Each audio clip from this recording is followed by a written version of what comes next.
Hey everyone, great to have you guys on. My name is Will and I'm one of the co-organizers of Toronto Travel Massive and content creator behind Going Awesome Places.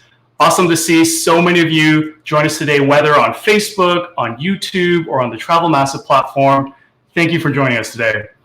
First off, where are you guys watching from? I'm home right now here in Toronto, Canada. Hit us in the chat and let us know where you guys are right now. I'll give you guys a few seconds to drop in where you're at. I'll give you guys some shout outs. Don't be shy.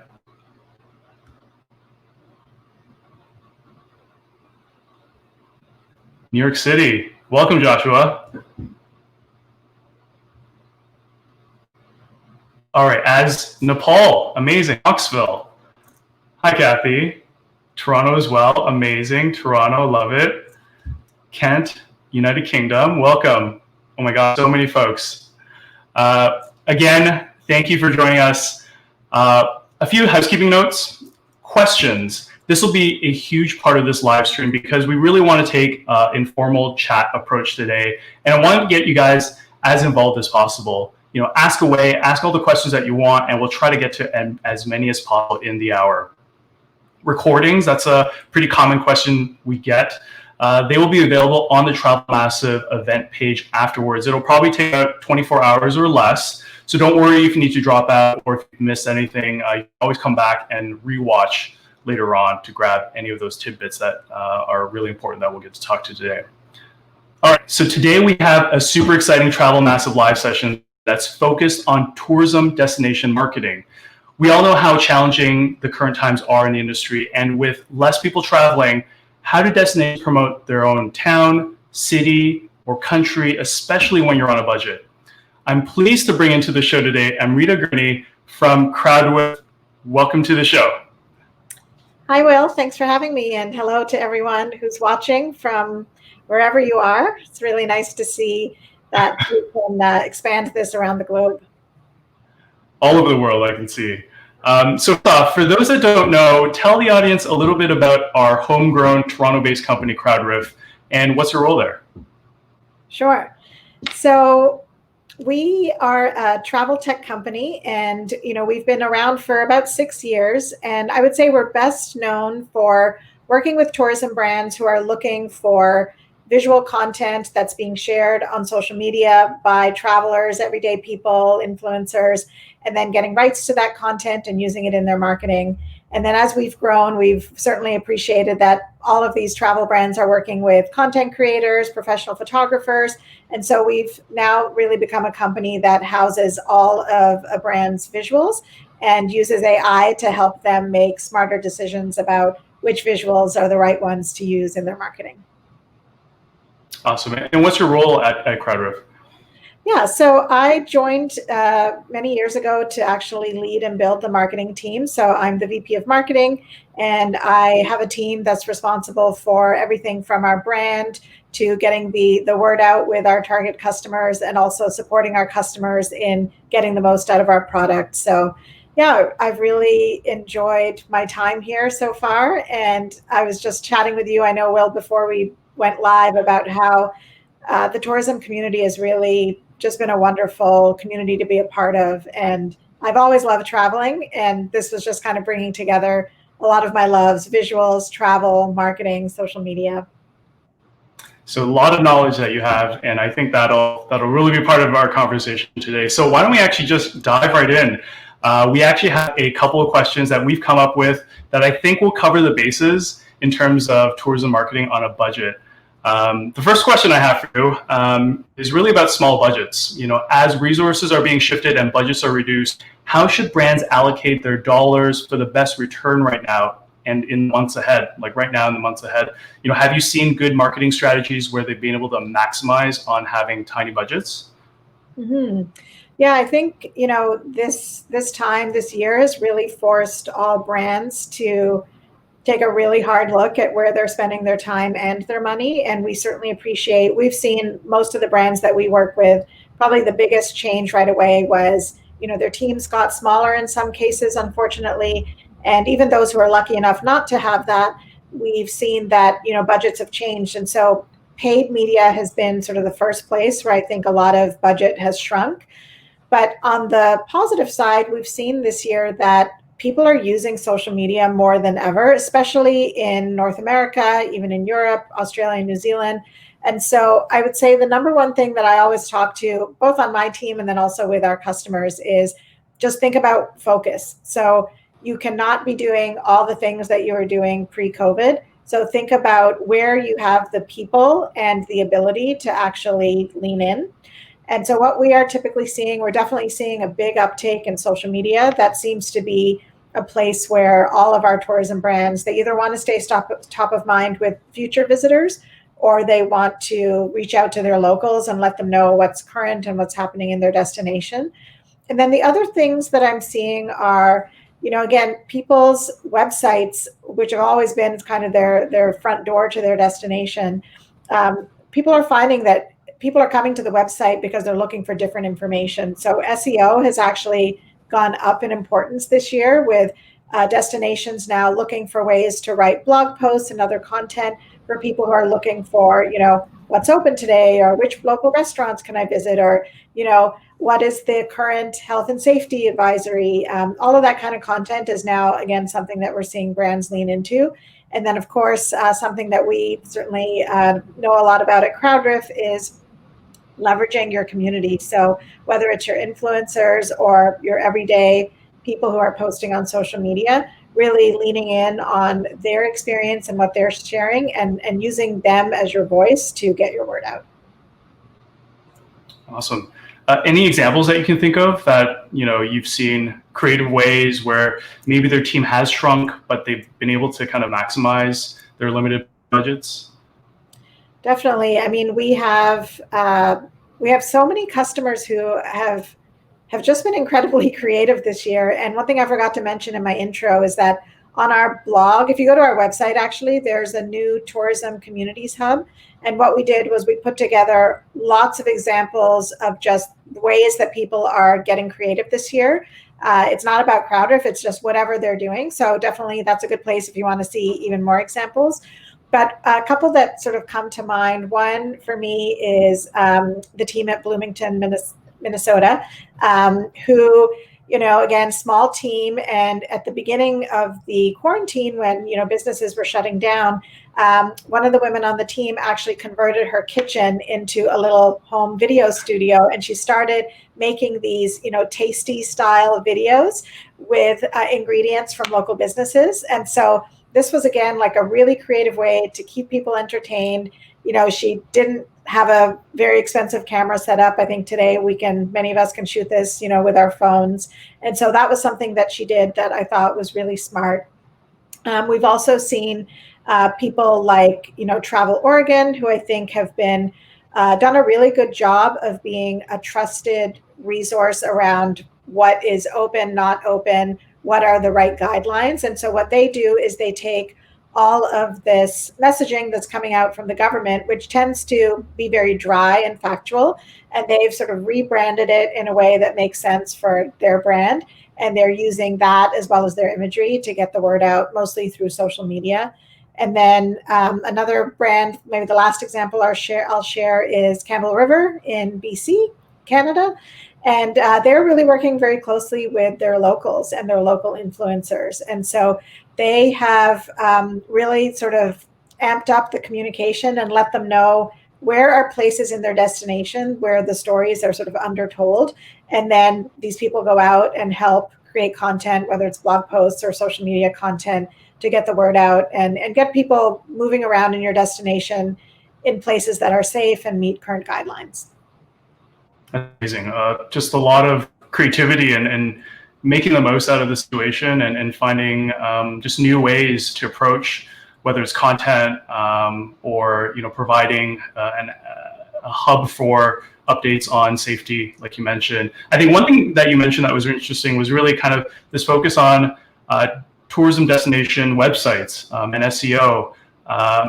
Have you find that it's been a good opportunity for brands to update their website, to improve it, to also create just a lot more content than they've ever had before?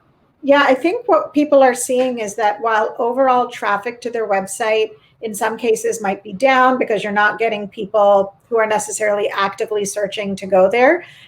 People who are in your destination or certainly very close to your destination are looking for information. And so one of the things that we've seen is that across the website, I wouldn't say people are creating the same content across the website, but I would say almost every DMO we work with has had to create almost like a little mini microsite or a section of their website that really addresses all the COVID related information. Sometimes it's just weaved into the whole website. You go to the homepage and you see that. And in many cases, we're seeing people create separate sections of their website.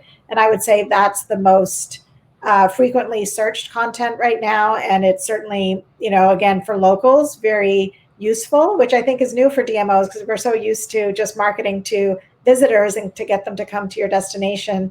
And I think this year has really shown that destination marketing organizations are real spokespeople for their communities and not just to bring visitors to their communities. Yeah, that's very... the person from Everest. It's a long way away. we got folks from all over the world watching today, so this is pretty awesome. A lot of good tidbits that we've talked about just so far, but we'll get into some of that actually later on. I think it's all very relevant. One of the next questions I want to ask you is really around influencers and content creators. As many of us are watching today, are content creators and influencers. For destinations that have smaller budgets, how have they been able to leverage the power of influencers? Are there best practices that you guys have observed, whether pre-COVID or, kind of in the time that we're in now? Yeah, I think one of the challenges is that we know, influencers need to make money too. And so it's hard to kind of balance the budgets on the DMO side with sort of the business needs or income needs on the influencer side. And so I would say with people who are what I call professional influencers who really, are making a living from being an influencer, what we're seeing right now is, I would say, if the influencers are in destination, then DMOs can work with them to get out and create content around parts of their destination that they want to give more visibility to and to show people doing things safely. So we know some destinations are doing that. And then with people who are not in destination, it is tricky to bring people to your destination today. And so one of the things that I just heard from the team at Tempe Tourism, who are, again, super creative, they put together a virtual trip for a select group of influencers. So normally they would have brought them to destination, shown them around, gotten them certain special privileges, and then, these people would have gone ahead and created content. Instead, they made this work virtually. So they set up cameras in different restaurants, and they really gave them a bit of a virtual guided tour. And even though it wasn't, of course, ever going to be exactly the same as being in destination, they were still able to keep their destination really top of mind with these influencers and give these influencers an opportunity to tell a story that they wouldn't have been able to tell, if they weren't able to do this virtually. So I think on the professional influencer side, that's really what we're seeing. And then the other thing which we see, certainly again at CrowdRiff, we look at this kind of visual content all the time. There are so many people out there right now who are just getting out and sharing what they're doing in your destination. So I know, I live in Toronto as well. I want my local businesses to be okay. I also want to be safe. So I share what I'm doing on social media, and I promote the businesses that I really love, those independent shops. So look for that kind of content because it is out there. And one of the things that I saw with Visit Omaha, for example, and I'm sorry I don't have lots of pretty pictures to show you. I really wanted to just keep it more conversational, but if you go to Visit Omaha's Instagram, you can see that they showcase locals who are doing things in the destination in places where they eventually want to bring visitors. So it's kind of a bit of a win-win because you can show your locals going out with their masks on or being somewhere where they can be really physically distant. But at the same time, you're showing off spots of Omaha that you do want your visitors to know about. So yeah, I think, that's certainly some of what we're seeing so far.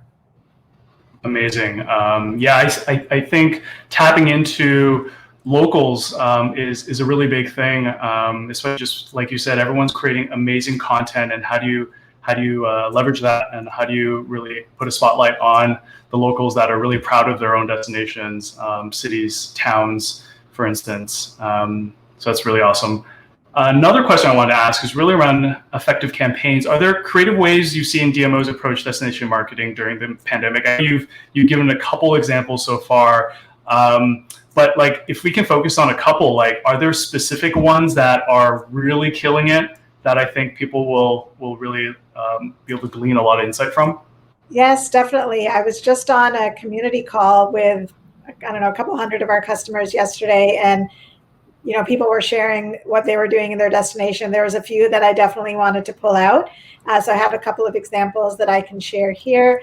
The first one, let me see if I'm in the right order. Yeah, okay. So the first one here is Madison Parks. So Destination Madison in Wisconsin. And one of the things that they're doing, which I thought was really clever, was they have partnered with a local company called Eat Street that will actually deliver food to a park. So I thought this was really smart because we all have been going out a lot to parks and, nature places. And when you go there, there are no restaurants. And if you did want to eat, I don't know where somebody would know to find you. And so they've created these signs, which you see in my screen here, which is sort of like a designated pickup spot. So you can be, out on a boat or planning a boat ride, come back from your boat ride, order some lunch and get it delivered and still be able to be outside and be safe. So I thought this was something that was really clever. It's not something that required a big budget. Some budget for the signage materials, but I think, again, this is a great example too of how DMOs are working with other partners, which is something that I think, we're going to see a lot more of this year. This is an example from my home province of Newfoundland, which, they are real masters of marketing. I think we've all fallen in love with Newfoundland, whether we've been there or whether we're hoping to go there. And so they have a campaign called Stay Home Year 2020. And in Newfoundland, I don't know if everyone knows this, probably many of you don't if you're not from Canada, but historically, a lot of people had to leave Newfoundland for work. And so, Newfoundlanders are all over the world and all over North America, like myself. And so many years ago, they started something called Come Home Year. And that was a way to encourage people from a particular community. So let's say the community where I have a home, Rocky Harbor, we had our Come Home Year about 5 years ago. And so that was a way to get people to come home. Now, this year, because of COVID, Newfoundland actually was lucky to sort of get COVID under control, and they were COVID free. And, Newfoundland itself is an island. And so they were able to actually create their own bubble. But as part of that bubble, they weren't allowing people from outside of Newfoundland initially to come back home. So then they had to really promote tourism within Newfoundland and get their locals exploring parts of Newfoundland that they typically wouldn't have been able to do before. And so they've coined it Stay Home Year, and their website is stayhomeyear.ca. And they've put together all of these great packages of, tour operators and accommodations so that they kind of take the guesswork out of this for locals. And then I have really noticed on my social media that people are just sharing all kinds of content. And one thing that I know living in Toronto is that Newfoundland is blessed with so much wide open space. So it's the size of Texas, but it has a population of only 500,000 people. And so imagine, you're local, you might be seeing somebody in a part of the province that you've never visited before because it's far from your home. And so I think they've done a really nice job of staying true to brand, still having this amazing storytelling and imagery, and having a domestic marketing campaign or sort of a local marketing campaign that has worked really well. And then this is my last example, which is from Ontario. And I just heard about this yesterday too, and I was really blown away. So if you go to Explore Waterloo Region, on their homepage, you'll see a section called Art Fresco. And so what they did was they partnered with, they basically put out a call for public art. And they had a number of artists who came together and painted these picnic tables. And then these picnic tables are being placed at different businesses around Kitchener, Waterloo, and the area, St. Jacobs. And so when you go to that place, you have an outdoor safe spot to sit and have your meal or your drink. And then there's also QR codes on all of these benches so that you can learn more about the artist and, purchase some of that artist's work. So again, I've been really astounded by the creativity that we've seen in terms of destination marketers who really had to completely change how they think about destination marketing this year. That's incredible. Really focusing on, promoting to locals. Love all these campaigns. This is amazing. I didn't know about many of these. I've shared the links in the chat, Travel Massive, the event page, so you guys can definitely check it out. These are pretty incredible. It seems like for some it's the dream now, travel later message, but that has really shifted towards if you live in a specific region or nearby, that there's so much that's available in your backyard. Is that something that's really resonated for a lot of destinations? Yeah, definitely. I think that this year in particular, we've seen, road trips become a lot more popular. We have found that, people are just enjoying their local community more than ever before. So, I think even for myself, like there are parts of Toronto that I don't often go to. And all of a sudden, if I can't go out of province or, at the beginning of COVID, we couldn't even leave our cities in some cases. So it's really, it's brought a bit of a renaissance to domestic tourism, outdoor adventure. We've seen like a huge, uptake in outdoor experiences. And then of course, road trips, which I think we're going to see that's going to continue. Not just in North America, where we already have a really good road trip culture, but also we're seeing that in Europe, in the UK, Australia, New Zealand as well. Yeah, for sure. Here's another question for you. Whether it's selling a tour or booking a hotel or driving more tourism to a destination, how are brands balancing the messaging around, what we've talked about so far, which is tailoring them to local travelers, which makes a lot of sense right now, to also those that are out of destination. So a bit of that dream now, travel later. In looking inwards, what are the kind of messages that you're seeing? How do you balance the two? Whether you're Yeah. I think that's been probably the question that we get asked the most, and something that everyone is looking to everyone else to sort of share what they're doing. And actually, while we were speaking, I just pulled up a website of Visit Niagara in Canada. I know I'm showing a lot of Canadian stories, but they're certainly close to home. So one of the things that they're doing is, again, they're showcasing experiences. If I just scroll down on their live website right now, I know it's going to take a minute to load, so just bear with me. But on their website, oh, I might have gone a little bit too far. They have sections, here you go, that are set around different kinds of interest groups. And so originally it seemed like they were really focused more on getting their locals to go and have these experiences, but they did it in a way that wouldn't alienate someone who isn't in Niagara Falls right now. So what you can see when you go to this website is that, they have a set of experiences for people who are really into taking, content for their own social media. If you're interested in wine, or if you're like me, you're a comfort seeker, they've sort of curated these different experiences around these different interest groups, but they've done it in a way that makes sense for their visitors as well, so that when you are ready to come back to Niagara, you are now thinking about Niagara as a place where you can do these things. So that's one approach that we're seeing, where they've been able to take a blended approach and have content that appeals to both. And then another example is Visit Florida. So they've gone in a different direction, which I know Visit Holland has as well, where they've actually had a separate social media account for local or in-state folks, and then a separate one for people who are visitors from outside. And so, part of the reason for that in Holland, for example, is language. So their social media channels, typically when they're marketing to visitors, they're often marketing in English. But certainly with their locals, they're not going to want to have an English first approach. So it really helped kind of create a solution for them around one of those dilemmas, which I know many destinations, certainly that target international travelers, will have. So that's another approach, which is like to keep them very separate.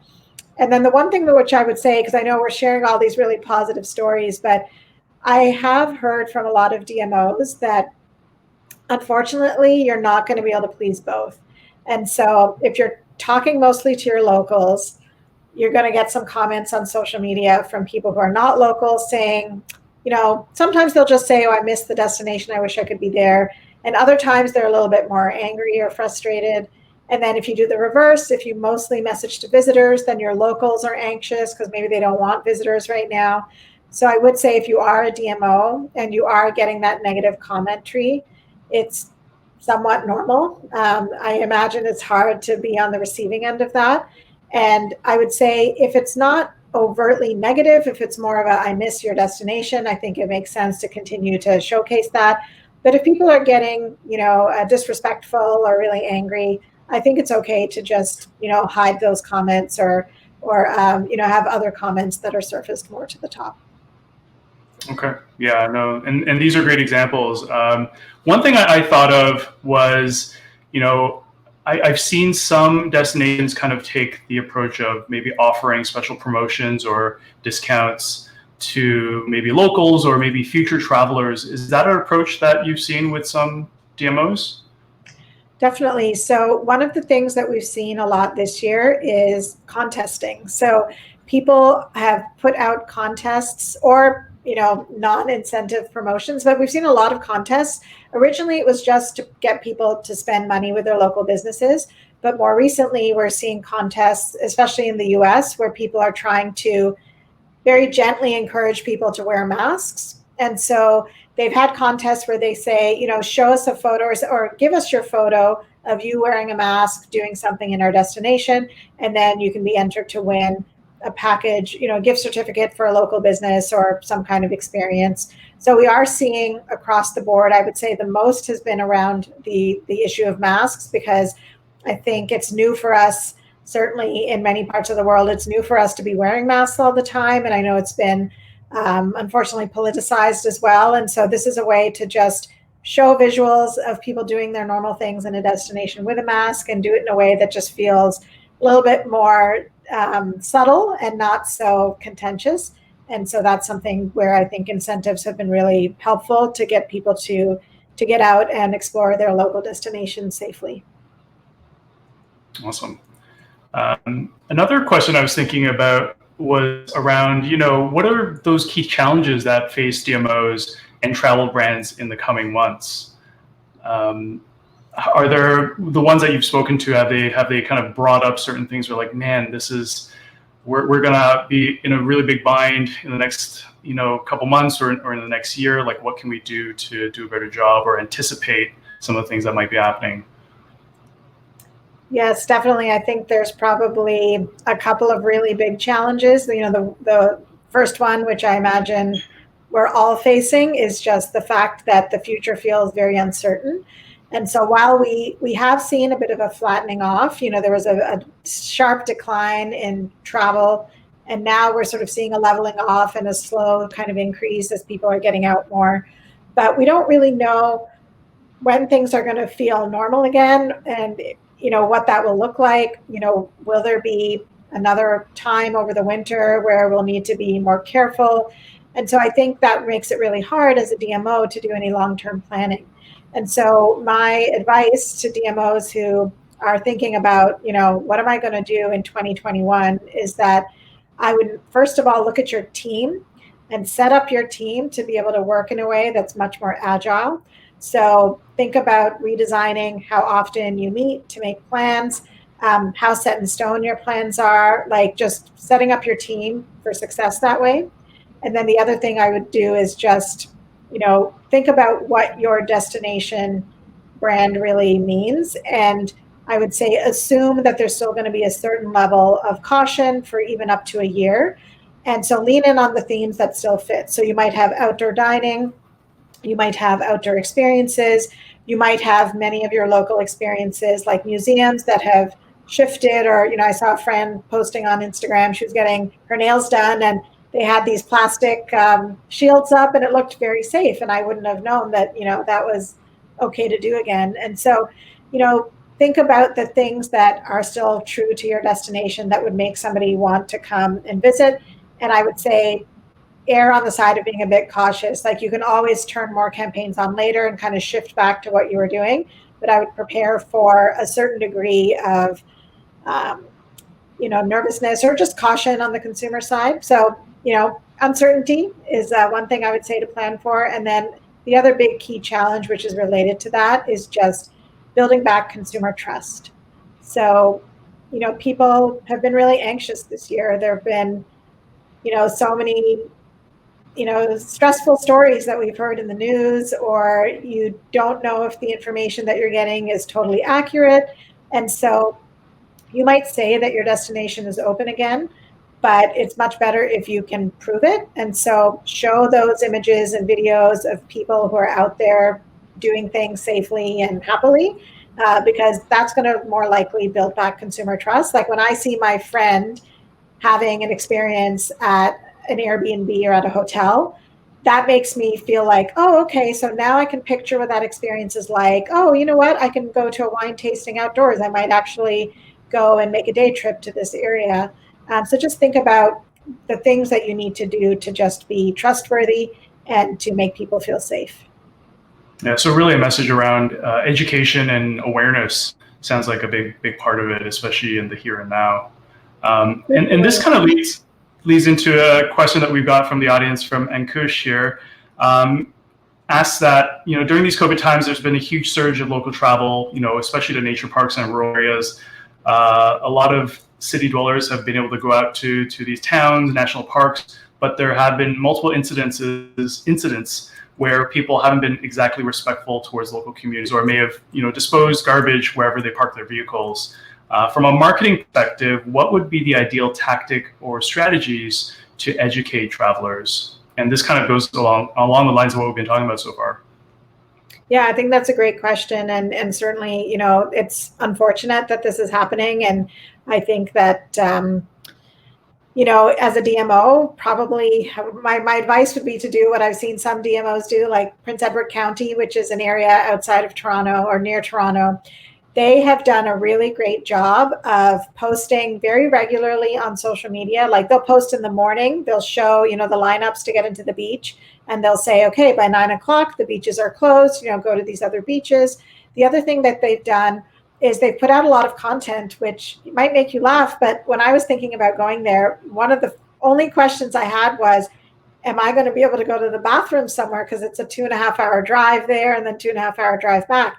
They actually have a section of their website where you can actually find out where all the public bathrooms are. So just, educate people, do it in a way that feels, respectful and enjoyable. Like it's not about making people feel ashamed. It's just about educating them about the impact that it makes. So you may occasionally need to have, a live video of you kind of talking, as a person from your DMO saying like, we're so happy to welcome you. And here are some things that are going to make your stay really comfortable and make it a great experience for locals. So just over communicate. And this may be more like physical marketing, but have you seen certain destinations actually have physical signs or physical, notices on places to be able to let people know what the current restrictions are or rules are in a specific area? Yeah, no, I'm glad you brought that up because like my head always goes to digital. But of course, yes, I think, having signage in the right places is definitely really important. So, they're going to see it in that moment when they're actually in that destination. So for example, I think you may want to budget for a little extra signage around things like where your public washrooms are, what businesses are open, whether masks are mandatory or not.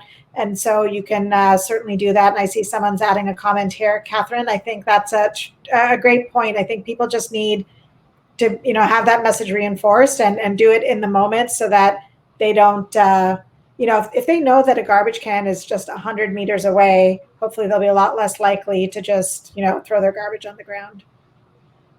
Yeah, that's a great point. And thanks for adding that, Catherine. One thing I want to ask you as well, we've seen in recent years that there's been a surge or growth of user-generated contests through social media. For those that don't know about them, how does it work? And have you seen destinations or brands kind of use those as a great way to promote? Yeah, definitely. People love contests. People like winning things. And so, one of the things that's really nice about working in travel and tourism is that it's generally a positive experience. And, if you go somewhere where you've had a great experience, whether it's a destination or a tour, or like I'm big on museums. So I actually, if I go to a museum and I really love it, I am one of these people that's like posting selfies of myself in the museum, and I want that museum to see it. I want the destination to see it. And so contests are great for just letting people know that you want to celebrate them and their experience and sort of put them front and center. And so I would say, again, with any contest, explain to people why you want that content. So if you're asking them to give you their photo, tell them what you want the photo for, and what the benefit is for them to be able to, submit that content. And we see, people love having their photos shared on social media or on the destination's website, with permission, depending on the person. If they're not a professional photographer, some people are just like, I'd love to just have my photo in your visitor guide. And if you are a professional photographer, it's an opportunity to start a conversation where you may have more of a, licensed arrangement with that photographer. So contests are, I would say, a good way to get sort of a feel-good boost to your content library, and also to just celebrate. I think this year we've seen a lot of destinations have, we've all been through some really tough times. And so people really want to show their local pride in many cases. And it's been a really nice way to just celebrate local heroes, frontline workers, local business owners, and just people who are proud of their destination. Yeah, I think having that local voice and local message has been a really big part of our year, and will hopefully continue onwards. I have a question also around smaller destinations compared to the big cities. What have you seen, aside from some of the examples that you pulled up so far? What are recommendations that you could make of being able to hopefully effectively market, but with small budgets and a small team? What are other ways that they might be able to promote their smaller destination? Yeah, I think the thing that small destinations do really well and can continue to do really well is to showcase the people of their destination. Even yourself as somebody at the DMO, tell your story. Why are you working at the DMO? Like, what has this year been like for you? What are you proud of? What are your favorite spots in your destination? And then you likely have close relationships with many of your local businesses and tour operators and organizations, which I know even in a big city, DMOs do that, but it's on a different scale. And so in small communities, you often know these people personally. And so I would say just put them front and center, make them the hero of your marketing. I think our locals have been heroes this year, literal heroes if they're working in healthcare or in other sort of social services. And then in other cases, heroes because they're business owners that have had to turn themselves upside down and reinvent how they stay in business. Like there have been so many heartwarming examples. And so just put those people front and center, make it about them. Related to what we were talking about earlier about, and right now about just locals, one thing I've noticed with some campaigns I've worked on in the past is just how certain destinations are really good about using hashtags and getting not only visitors to use hashtags, but locals to celebrate kind of their city and their destination through these hashtags. Are there best practices here? Like how does one pick a hashtag? Should they have multiple hashtags? What have you seen? Yeah, that's a hard one. I think 5 years ago, it would have been a lot easier. It's getting hard. I think the thing that most DMOs, I would say, if I looked at something they do wrong, it's that they pick hashtags that are really hard to remember because the words are like too complicated, or it's some combination that, again, if you're saying it out loud, you might not know how to spell it. And so like probably the biggest thing that I see is if you're using like an abbreviation. So, in Toronto, we often use TO. And I would say in Toronto, most people would know what TO is. I don't think many visitors would know what TO is. I've seen, again, states use the abbreviation. And unless you're New York or, maybe Texas. Like there's certain states where just people are never going to think about an abbreviation. So I would say that's one thing which I think often tends to be really tricky. Another thing is that this year in particular, I think the hashtags that people follow are also shifting. So people might be more interested in things that relate to local or relate to trying to remember, inspiration or dreaming. Like there's a whole campaign around, dreaming of travel. So I think just pay attention to what's current right now. We know that, certainly there's been, thankfully, like a real awakening around diversity. And so I think that's another opportunity for DMOs to think about not only their own hashtag, but how do you tap into other hashtags that represent sort of the makeup of your destination and the visitors that you want to bring. And then I would say over promote your hashtag. Most of us do not remember what anyone's hashtag is unless you've seen it over and over and over again. So I think about Newfoundland with Stay Home Year 2020. I probably had to see that about 10 times for me to really remember that it was Stay Home 2020. And these destinations, they've been promoting across kind of all the channels, not just sticking to one. Are there certain primary channels that you've seen being used and some that are more secondary, or has it just been an effort to kind of spread the word across all channels?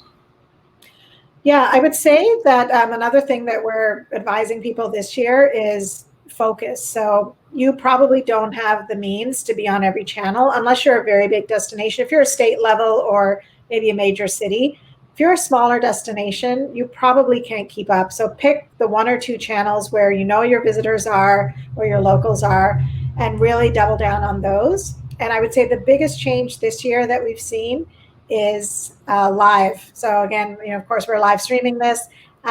Instagram Live has blown up. Facebook Live has blown up, but particularly Instagram Live. That has really taken off this year.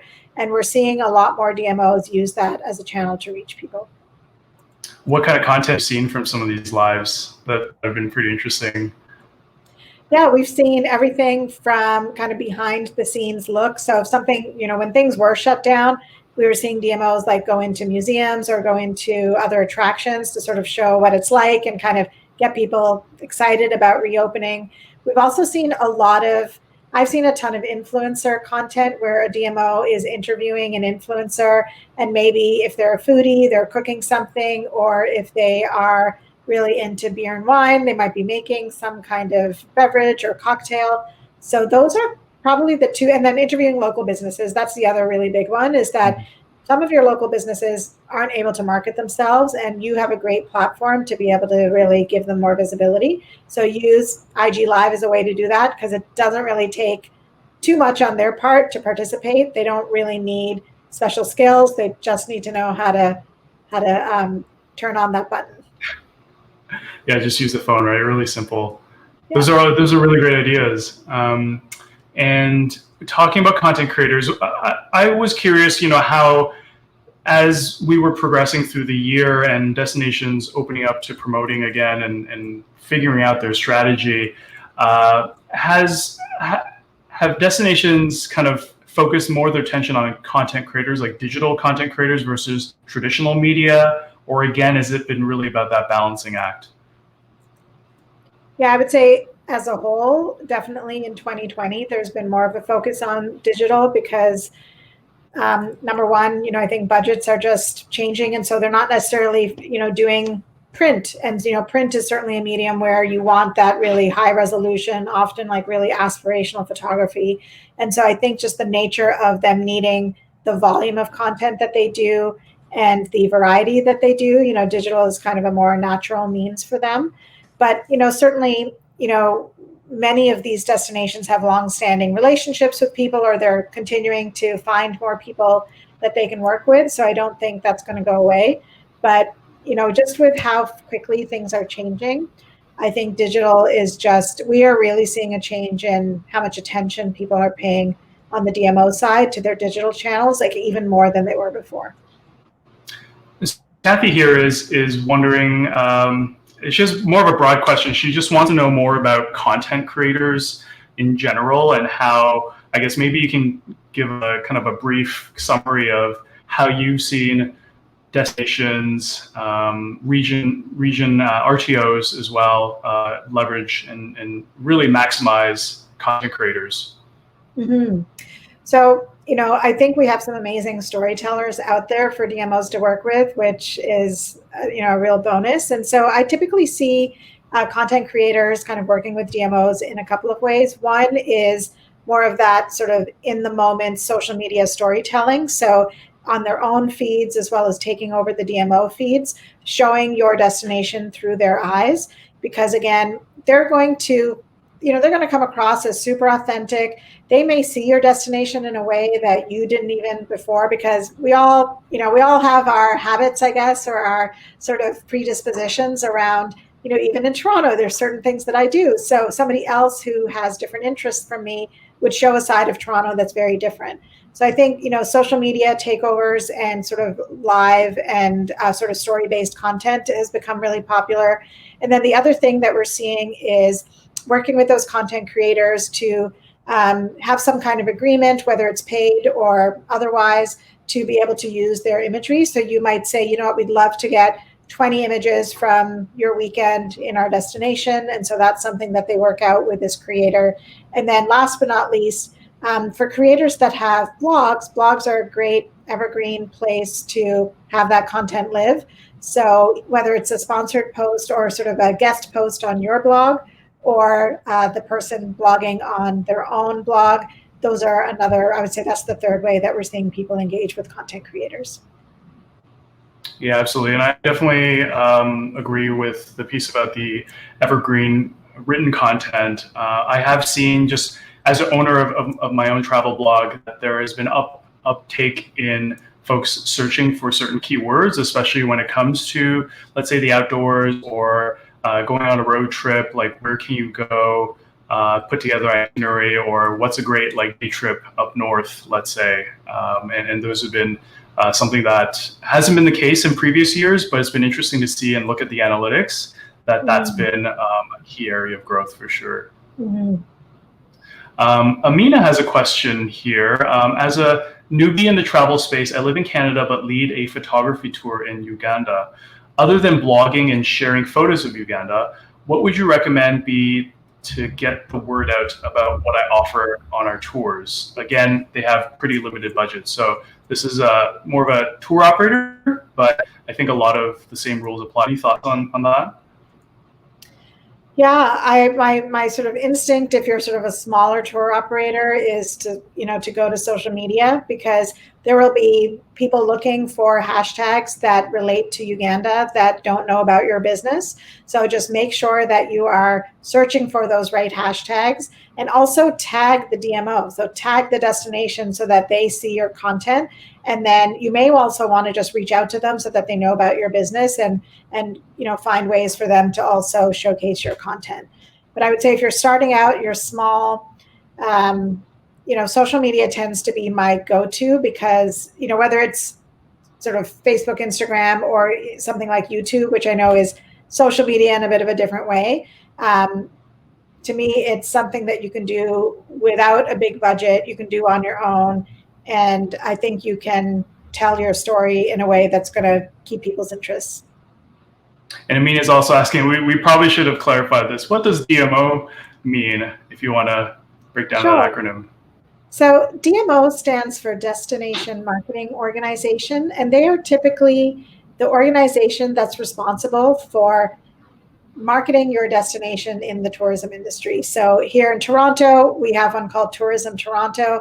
Their job is to bring both meetings and conventions, as well as leisure travelers, to your destination. So again, in Uganda, certainly your country level tourism bureau would have a destination marketing organization, and certainly there might be some regionally as well. And one thing for me and I was thinking was really around building a really great website. That sometimes is overlooked. Social media for sure plays a big role, but thinking about SEO, search engine optimization, and finding certain keywords that for you matter in your case. So photography tour in Uganda could be a very good keyword that you could optimize for, and that would drive a lot of organic traffic to your website. So as like you said, I think a lot of destinations are realizing is super powerful to drive traffic to your page and to be able to convey those messages of education and kind of updating folks on what is happening in the region or what they can do. I think that's a big part of it. And Catherine makes a good note here that evergreen written content is a great way for a message to last the test of time. Facebook and Instagram aren't owned by us and could disappear at any time. So having content on your own website is super important and shouldn't be overlooked.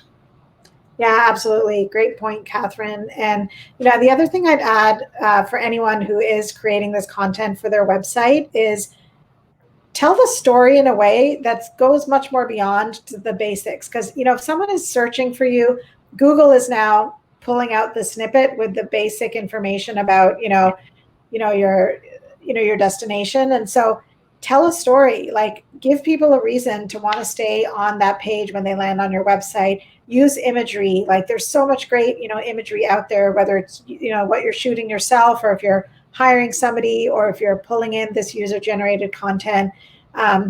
Tell a story. Don't just tell the facts. And I think that even today, I think that's kind of an underutilized area for DMOs. I think, they want to make sure that they get all the listings of their partners on their websites, but tell a story. And I think some destinations do such a great job. Like Visit Savannah is one that comes to mind. Destination BC, Destination Canada, Visit Colorado. Like there's some great storytelling out there. Discover LA, they're doing an amazing job. Certainly New Zealand has multiple destinations that are just really inspiring people to come and visit. So I would say get inspired by other people and then, borrow some of that and use it on your own website. Really good point.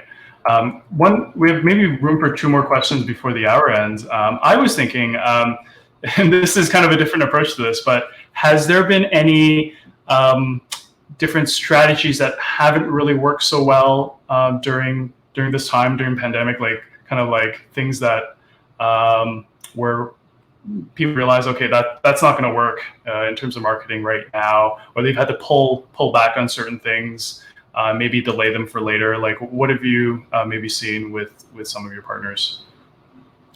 Yeah, so I think most of our partners have pulled back kind of proactively on things like paid, which they do work, but if someone isn't really able to come to your destination, you may want to limit the amount that you're promoting your destination. I honestly think the thing that has been the hardest this year is getting your messaging right, like getting the tone right. And there's no silver bullet. Like it is a very tricky year. Sentiments are all over the place. People are anxious. Some people are not feeling anxious. They're just feeling like they can't wait to get out and travel. And so finding a way to balance that tone is probably the thing where, I think occasionally a destination will get it wrong and then they'll get a bunch of angry comments. Probably the most sensitive situation is when your destination isn't yet open or you're starting to open and people are worried about visitors coming. I think that's always really tricky. Okay, and finding, again, that right, striking that balance that makes sense for kind of all parts of the equation. And Kush has, this may be our last question here. I'm going to abbreviate a little bit here. He's asking about ROI during this time. Like how important is that right now? Should destinations be looking closely at kind of return on any sort of spend that's being put in? When should that matter again? Or maybe at this point, like it's really not so much about the ROI and analytics.